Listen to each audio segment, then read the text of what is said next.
It's time for Fibber McGee and Molly.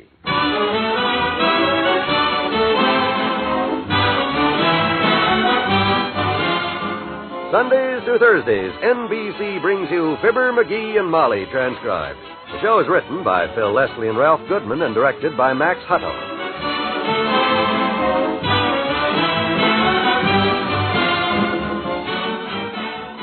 Before we get into our story, let's see what's occupying our hero.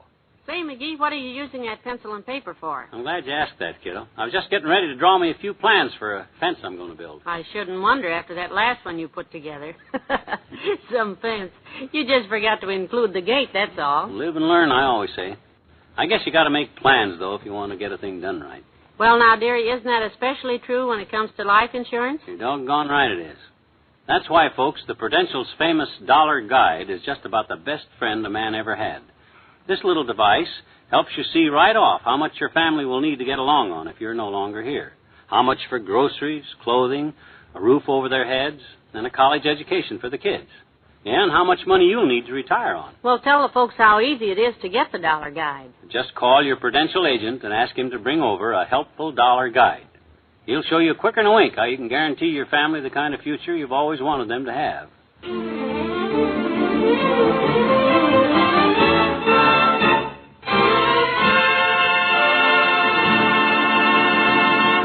Want to listen in on a fascinating telephone conversation taking place right now at 79 Wistful Vista? The man at this end says, "What are you talking about? Who ain't got the brains of a 12-year-old kid?" You ain't got to. Who's that on the phone, McGee? Great brain. Oh, yeah? You should talk about a great brain. That head of yours looks like a peanut on top of a blubber mountain, Big Tub. Oh, Dr. Gamble, huh? What's the trouble this time, for goodness sakes? Just hold the insults a minute. Hold it a minute, hip stabber. I want to explain to Molly what happened. It's nothing, Molly. As usual, I stopped off at his office to take him to lunch. You know, just to be friendly. Yeah? Well, while I was waiting in his private office, I was checking over a project he's been working on for the last... I was working on it. You broke it. I did not break it. It fell apart. Oh, McGee, you should not fool with those delicate instruments in the doctor's office. No wonder he's angry. Well, he don't have to say I haven't got the brains of a 12-year-old kid. Oh, for heaven's sake, instead of arguing with him, why don't you apologize? After all, if he spent 3 months on that project and you broke it, you owe him an apology. An apology won't help. All that work ruined. All right. Stop crying, Fatso. Look, just bring everything over here. And if I can't fix it so that Ferris wheel turns like it did before I fooled with it, I'll buy you a whole new erector set, okay? Well... That's the way to... What? Erector set? You mean... Yeah. I'll be here all afternoon, George. You just bring the little pliers. I got a few extra girders. We'll fix it. I should have known. Okay. Bye. Honestly, McGee, you two are just impossible. Imagine him saying I haven't got the brains of a 12-year-old. You both act like 12-year-olds, if you ask me. Get the door. For this, I came all the way in off the back porch and left the water running. Heavenly days, the laundry tubs. You want a mop? No, I made it just in time. Okay. I'll see who's that. Oh, well, hello there, Teeny. Hi, mister. Hi. Hi. You mind if I come in a minute? Oh. Boy, you sure are loaded down with heavy school books. Yeah? It's 3 o'clock. School just let out. Well, here, I'll take them.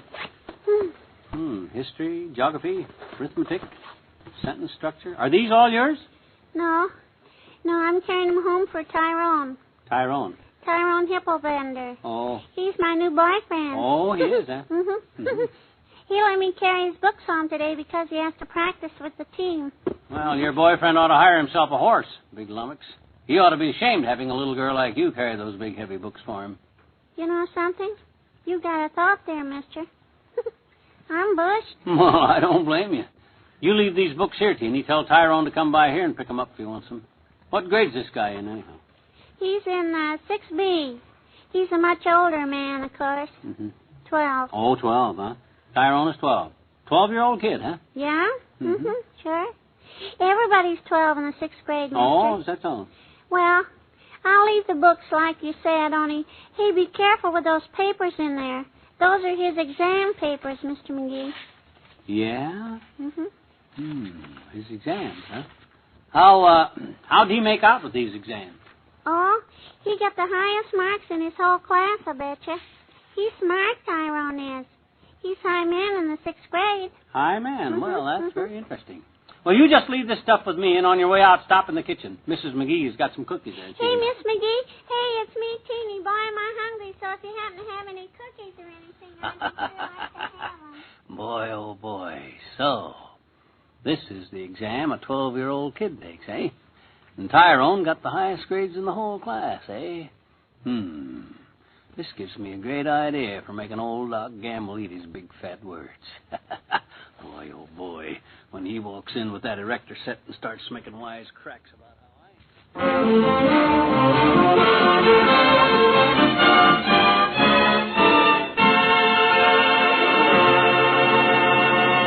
There's more fun with the McGee shortly. What do viceroys do for you that no other filter tip can do? Do for me? Do for me? Yes, ladies and gentlemen, what do viceroys do for all smokers that no other filter tip can do? Here's the answer. Only Viceroy gives you 20,000 filter traps in every filter tip to filter, filter, filter your smoke while the rich, rich flavor comes through. You're right. The flavor does come through smoothly, easily. For my money, Viceroys taste even better than cigarettes without filters. Next time you hear the question, what do Viceroys do for you that no other filter tip can do? You know the answer. Only Viceroy gives you 20,000 filter traps in every filter tip to filter, filter, filter your smoke while the rich, rich flavor comes through. Smoke Viceroys. Get 20,000 filters. Get richer, smoother flavor.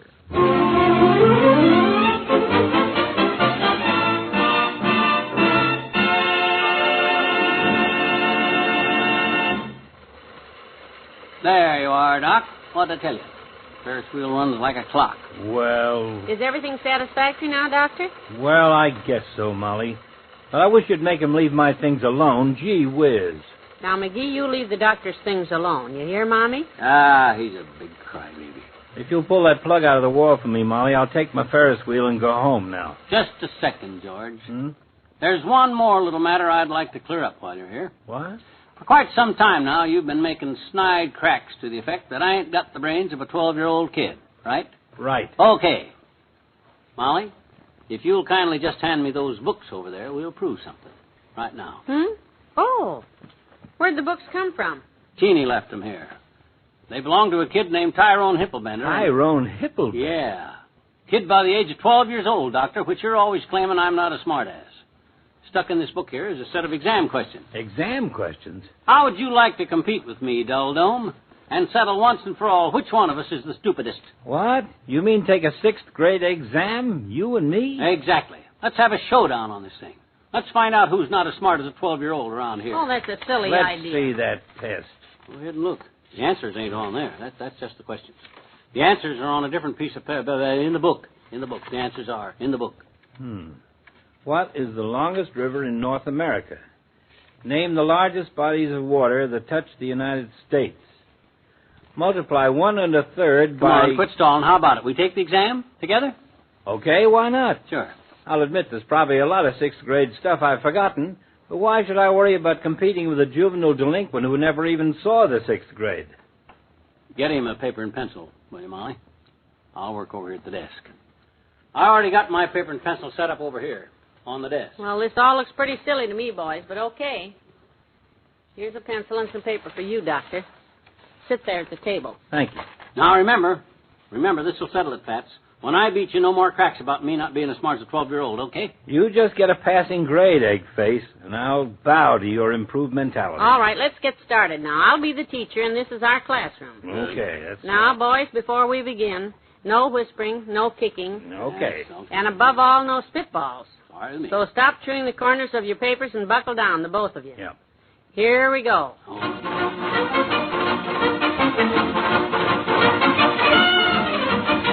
Got that? Okay. Now here's question number 6. Ready? Uh-huh. Ready. If a train leaves New York for Chicago and is traveling at the speed of 80 miles an hour, and a train leaves Chicago for New York at the same time and is traveling at the speed of 90 miles an hour, at what point between the two stops will they meet? Yes, McGee, you have your hand up. Yeah. Are they both on the same track? You didn't specify. No. They're on different tracks. Oh, different tracks. I believe that's in the railway regulations. When trains are going toward each other, they have to use... Ow! He hit me, Molly. He hit me with that paperclip. That's the third time he socked me. Take that rubber band away from him. Make him cut that out. Doctor. Yes, ma'am. Now, question 7. Who invented...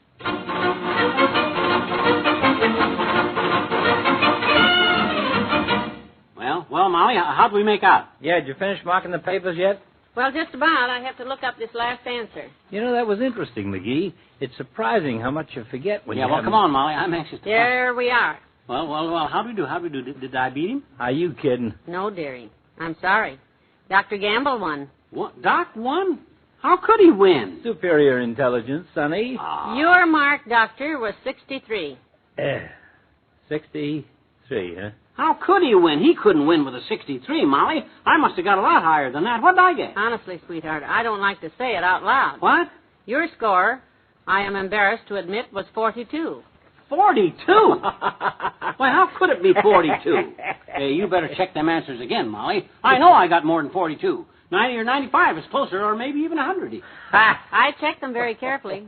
What makes you think you got 90 or 95? I know I did, because Tyrone Hipplebender took this same exam, and, well... I copied my answers right off of his paper, and he got the highest marks in the whole 6th grade. Oh, McGee. What? You mean to tell me that you... That's right, Dr. Gamble. Tyrone got the highest marks in the whole 6th grade, I betcha. 42, that's what Tyrone got. Huh? Sure. Boy, is that ever a dumb 6th grade. 42 Tyrone got, and he was high man. I'll take his books now. Well, Doctor, it looks like you'll have to take back what you said about McGee not having the brains of a 12-year-old boy. Huh? He has got the brains of a 12-year-old boy. Oh. Tyrone Hipplebender. Yeah.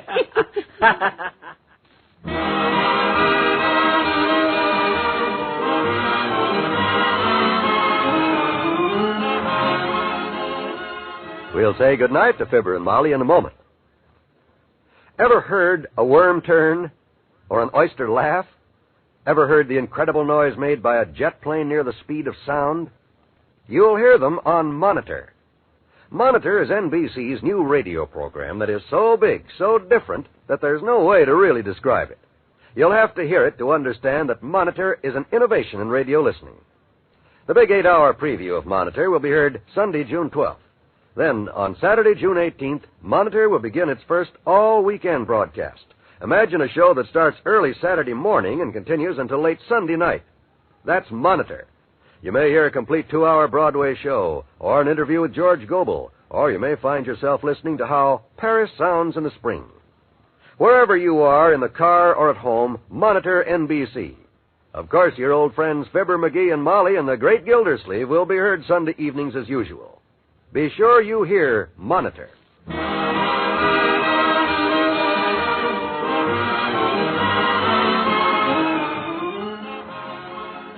are you sitting out here on the porch for? Dinner's ready. I'm waiting for the evening paper, kiddo.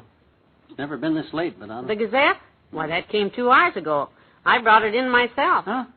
Well, my gosh, I asked the kid playing out in front here if our paper came yet, and he said no. Who was the kid? Tyrone Hipplebender. Well, that figures.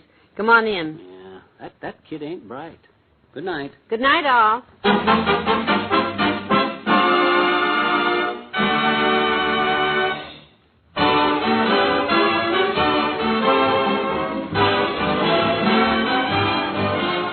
Fibber McGee and Molly is an NBC Radio Network production, transcribed with Arthur Q. Bryan as Dr. Gamble.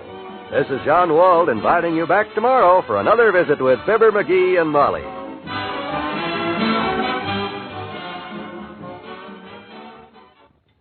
Join Gildersleeve and all his friends tonight on the NBC Radio Network.